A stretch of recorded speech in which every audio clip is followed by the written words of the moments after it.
it is Rachel, and I think during this pandemic we have learned more than ever how important relationships are. And it makes sense that we'd be concerned if our kids are struggling in their relationships with their peers or their siblings or other family members. And usually what happens when our kids are struggling in those relationships is we're giving them advice. We're saying, it doesn't matter how upset you are, you still have to speak nicely to someone. Or we're saying things like, you have to learn how to resolve that problem. Think about their perspective, think about your perspective, and come up with something in the middle. We're often telling kids what to do, but we're not aware that they're also watching us. And sometimes what we do in our relationships conflicts with the advice that we are giving them. So it's important to think about, what are we modeling in our own relationships? What skills are we teaching or not teaching our own kids? For better or worse, they're going to watch more of what we do than they're necessarily going to listen to what we say. And there's some bad news in that, and there's some good news. The bad news is we do really have to think about what we are modeling.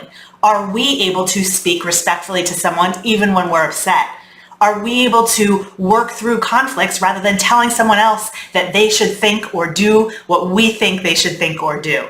Are we able to show this to our kids?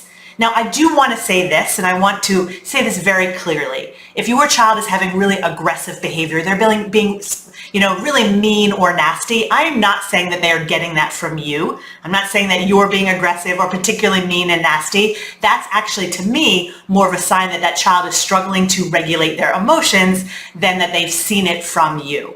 But here's where the good news comes in. Once a child does learn how to regulate a little bit, they still do need those skills and tools to know how to speak respectfully, resolve conflict, and we can show them what that looks like through our relationships. We can model what it looks like to say to someone, hey, you know what? I don't agree with you, but I really want to hear what you have to say. We can model conflict resolution where we say to someone while our kids are observing us, we say, hey, you know what? I don't agree with that, but I really want to hear what you have to say. When our kids see these skills and these tools in action, they're so much more likely to internalize them than when we're simply lecturing them and telling them what they should do differently. Our kids do watch us, so if we want them to do things differently, we want to give them something to watch that looks like what we want to see in them. If you want to hear even more about how to help your kids with their relationships by thinking about your relationship, including what to do if you don't have those positive conflict resolution skills, I encourage you to head on over to my website, check out this week's podcast episode. You can find that at rachel-bailey.com/58. I'll be back again soon with more tips. Take care.